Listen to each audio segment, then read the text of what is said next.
Hello, it's your boy MrCV. I'm back with another very special video. This is another episode. This is another video on Wahala Wednesday. Wahala Wednesday, obviously, as you know, is a place that can solve all your problems. It's a place that where you've got any problems, you want my advice, you want me to say my say on it, or you want to hear my voice on it, definitely send it across via the email in the description, or send it across by commenting on the video, or send it across by sending me an email, or via my Instagram or my TikTok, or whichever platform that is best for you. Now let's get straight into this video. Obviously, like I said, we've got different scenarios, different problems that we can obviously speak on, that we can definitely that we can definitely challenge or speak on, or give my thoughts and feelings on it. But also, before I do that as well, I want to say big thank you for the great response from my first Wahala Wednesday video. I know there's a lot of issues there that a lot of people can relate to, and a lot of the things as well, these are things that you can relate to, that you can definitely learn from, pick something from. I don't know if you find it entertaining as well, that's also fantastic as well. So like I said, let's get straight into it. Like I said before, thank you guys for watching the first Wahala Wednesday video. This is something that's going to be happening every Wednesday, so please stay tuned. Let me get the book of problems, because obviously, like I said, there's always problems in this world. Problems is part of life, so you have to stand up. Remember last week as well, I said in Pidgin English we say wahala no dey finish. So you can say in Yoruba, and say wahala tik poju. So that means there's so many problems. So like I said, keep watching and don't go anywhere. So let's go. Like I said, always have my book of problems. So there's a lot of problems in here, and the problem is just part of life. So let me go straight into the first one. So first one, I'm gonna go straight into it. He says, my guy pays his girl's student finance by taking a loan. What should he do? Wow. I didn't. Let me read it one more time. He said, my guy pays his girl's student finance by taking a loan. What should he do? Wow.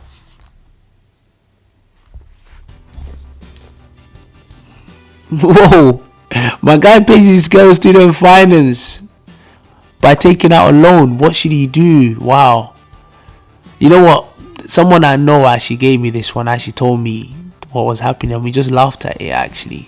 And I thought it was quite important, because wait, the guy's an absolute idiot.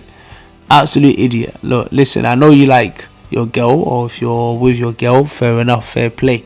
But using a loan to pay off a loan, wow, that's a big gamble. That's a big risk, because first of all, using a loan first, you gotta pay your loan back, and then use it to pay a loan which you're still in loan, and you're just basically in debt for forever, to be honest with you. And what happens if you break up with the girl? Actually, do you still continue to pay the loan?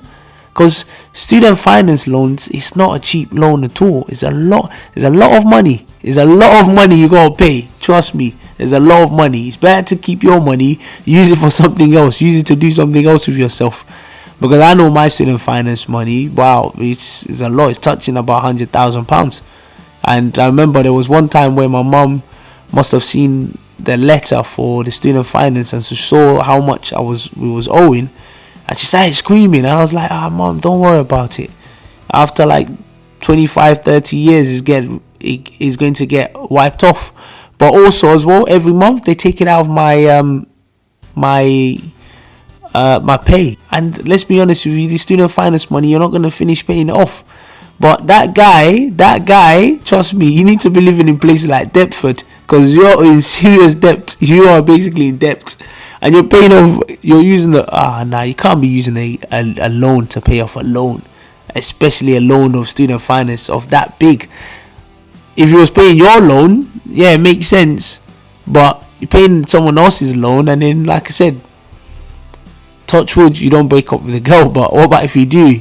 Like, money's gone down the drain. So, but obviously, like I said, I don't want you guys to think, oh yeah, don't do something for your girl and stuff. Do it, but yeah, be sensible as well. Be thinking. But obviously, I guess maybe depending on the age of the guy as well. Maybe he's just in that situation. Maybe he's in love. Who knows? I don't know. But even if you are in love, you apply a bit of sense as well, because you can't be using your taking a loan like that stuff affects your credit rating as well. And if it affects your credit rating, that's also a big problem in the future as well. What about if you can't pay off the loan back? Wow. Like, listen, if it was me personally, I wouldn't do that. I personally wouldn't do that, because first of all, I've got a loan to pay, so I've got to worry about my loan. But using my loan to pay off the loan or someone else's loan, that's just idiotic a bit to me. That's just a bit wild. And well, to be honest with you, the girl must be laughing her head off, because by the time she finishes uni, probably she's gonna have no loan left. But normally, if it's a person where she has your best interests at heart, if she has your best interests at heart, she'll probably advise you as well not to do it. But I do know some guys, like, because of ego and stuff, they want to show that, yeah, I can take care, I'm financially capable. They start doing some rash things to do that. And to be honest with you, obviously, we're all guilty of it. A lot of the guys, we're all guilty of that, where we think, oh yeah, because we don't want to show that, oh, we were broke, so we just overdo ourselves, and then in the end of the day, we're the one that suffers. So if I'm that guy, please don't do that. Just be sensible, man, and go give the loan back, man, and just save yourself the drama, man. And also, if you're the girl as well in that situation, please just advise him to not do that. But I guess she's getting free money and her loans are getting paid, so why should she care? So I don't know, but that's my advice on that. Let me go to scenario number 2. This one, it says, I have a 5k a month job, so I brought my guy in. The only annoying thing is the job is 7 days a week. My guy I brought told me he was going to London to visit his family, not knowing he went there to go do another work. Now it's his turn to start the morning shift and he's not on duty. The manager called me into his office and sacked him. Now he's blaming me for not covering him. Wow. Some of these things I'm just like, wow. But to be honest with you, some people are this sounds like greed to me. Greed. And you know what as well is, obviously sometimes as well as humans, we can be greedy.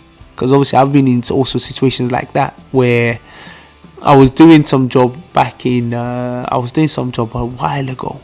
And within that job, because I know the manager is not in, so I'll leave early to travel back to London to do another job whilst I'm supposed to be in that job. And obviously when you sit down, you think, let me get the money, let me calculate the money. And let's be honest with you, let's not be greedy here. 5k a month job, that's not easy money. That's 60,000 a year. 60k a year. Some people are averaging about 25,000 a year, and they're happy. You're getting 60,000 and still you're not happy. You still want to go do another job to get even more money. And now they've sacked him. He's blaming the other guy. So he only has himself to blame, because obviously, like I said, this is just a greed. This is just a form of greed. You only have yourself to blame, because I know a lot of people that will bite another person's hand off for a job like that. The only annoying part as well within the job is it's 7 days a week. And I know as humans being, we think, oh yeah, 7 days a week, I can do it because the money. But trust me, after the 7th day, your body is gone. You're tired. You're drained. Physically, mentally, you're drained. So sometimes I know we can be enticed by the money, but sometimes you have to think about our health. You have to think about our body. Like, can I actually recover? And I also remember as well, talking from experience as well, where literally I saw this night job. To be honest with me, I'm not good at working in nights. I can't do nights job. I've done one night job in my whole life, and I can't do night jobs. I'd rather work during the day because I like my sleep. So I remember I saw this night job 7 days a week. It was for 1 week, 7 days. And this job is called replenishment, where literally you go to like Sainsbury's or Tesco's, you have to restock the items. And it was 7 days a week. It was from 7 p.m. to 7 a.m. the next morning. And because obviously I've bought my calculator, I've calculated how much I'm going to get for that day, for that week. So I said, yeah, I can do it. I went in the first day. I had football that day. And by the time I went there, I was tired. And the job is very boring. The job is very, very boring because you have to find a way to distract yourself. And then the manager started chatting rubbish as well in my ears as well. And I was tired physically. And I just said, nah, sorry, man, I can't do it. I had to let the money go. But my point is, this is obviously sometimes we calculate the money and we say, yeah, I can do it. But trust me, physically, mentally, nah, you can't. Sometimes it's difficult. I know the money is good, but sometimes it's difficult. But like I said, this situation, that guy has no one else to blame. He's only himself that he has to blame because it's his fault. You're earning that amount of money. Why do you need a second job? Obviously, everybody's financial situation is different. So obviously, I can't just say that. But like I said, another person that gave me this, I know them as well. And location of the first job to the second location, trust me, they're wide apart. But as well, if he was just honest to the guy that brought him into the job, he would have sorted out a lot of things. Because if he told him, look, I'm going for a second job, just cover me and I'll be able to come back, then he would have known. But he didn't want to tell him because he probably thought, the first guy might ask him to give him a little something or pay him a little bit to be able to cover him. So, you know what? But like I said, he has no one else to blame except him. So if you lose a job like that, to get another job that of similar pay, similar money, wow, it's going to be tough. But I wish him all the best. And I hope he uses it as a learning opportunity where you don't become too greedy. Even me as a person as well, try not to be too greedy because obviously as humans, we always want more and more and more. But sometimes you just need to be happy, be content and be grateful that other people are not in your situation or not earning as much as you. So that's my take on that. Let's go to the final one. So this one is very common, especially countries like my country, Nigeria, or countries like Ghana, or countries that you have maybe family abroad or less economically developed countries. So he says a guy was abroad and sent money to his brother to build a house for him in Ghana. His brother did and then moved in with his family whilst his older brother was abroad. When his older brother came back with his family to Ghana, he asked the younger brother to move out and even paid him a compensation to get a new place. His brother disagreed and even attacked his older brother spiritually. He left his older brother crippled in a wheelchair and now he can't even walk again. Wow, this is sad. This is so sad.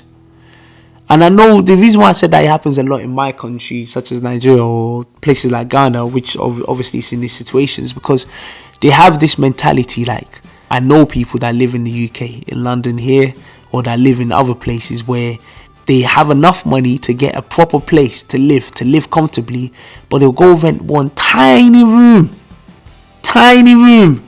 just because they want to work and then build houses in Ghana or in Nigeria where they only go there for like once a year, twice a year. And in this situation, he's given his younger brother to build a house for him, which he has done, but the younger brother has moved in with his family. So, and that's also another issue. Once they move in with their family, it's very, very tricky because now his younger brother is very comfortable. So to move him out is tough. And because he's your family member as well, it's a bit of a sticky one. It's a bit of a tricky one because you don't want to cause another problem with your family and it becomes another issue where it's wow, when it comes to family, very tricky. And now as well, another part as well within this one as well, his younger brother attacked it spiritually.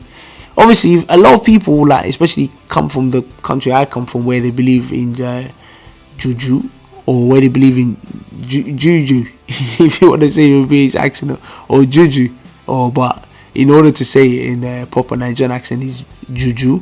So where they believe in spirituality, where I know it's there, but I don't really believe in it because I'm a Muslim, so I just don't believe in that, but I know it's there. But where people believe in those things, where you get attacked, and now obviously is left his older brother in a wheelchair. And this can be quite tricky, because sometimes as human beings, obviously we want to help our family, we want to make sure our family is okay, but sometimes you just got to help yourself. But for me, I've never had that mentality of, oh, I'm going to build a house in Nigeria, or I'm going to build a house in Africa. Because number one, I live mostly in the UK, and I've lived there for most of my adult life. And number two, I haven't been to Nigeria for the last 17 plus years. So I feel more attached to UK than to more Nigeria. But I speak the language, I have the passport, so obviously I have also my Nigerian part. But I do feel more attached to my life here in the UK. So for me, it doesn't make sense for me to go and build a house in Nigeria, especially when I haven't been there for that long. And also it doesn't make sense for me in the sense that I want to build a house in a place where I can actually monitor, see what's happening. A lot of the times I have to trust people over there that they're doing the right things. Plus obviously sometimes they can just go on the internet, get a picture, send it to you, and in your mind you're thinking they're building a house for you, not knowing they're not even building anything, they're just scamming you, because there's a lot of scams within those parts as well. But it is very sad, and it's very unfortunate that obviously a situation like this has happened, where literally even your own family members, they're doing that kind of stuff. And listen, that's not something you should be doing, and people are working hard. Trust me, like I said, people are doing 7 days a week back to back. And I always say to people, because I know a lot of people, they always say, I'm greedy, I'm this, I don't like to spend my money. And I always say to people, it's not like I don't like to spend my money. I have money there, not the most money, but I have money there. But if I don't feel like you deserve my money to be spent on you, I'm not spending my money on you. Why should I? I'm working hard for my money, and it's the same like everybody else. You're working hard for your money. So when situations like this happen, it's gonna touch you. It's gonna touch you, especially that is your family members as well that are doing those kind of things, that you think they should be the one helping you, making sure you're fine. And the sad part is they don't want to move out of the house, which is very sad. And yeah, wow, sometimes families can be very tricky. But anyways, it's your boy MrCV, another video of Wahala Wednesday done. Back again next week. We keep it going, we try and be consistent as much as possible. If you have any things that you want me to speak on, definitely drop in the email or drop in the comment section, and I'll pick it up from there. It's your boy MrCV, aka Mr. Wahala Wednesday. Keep watching, and don't forget to keep supporting your boy MrCV. And thank you for watching. And if you have any comments on any of the parts that I mentioned in the video, drop in the comment section. And definitely look forward to watching more content, and take care.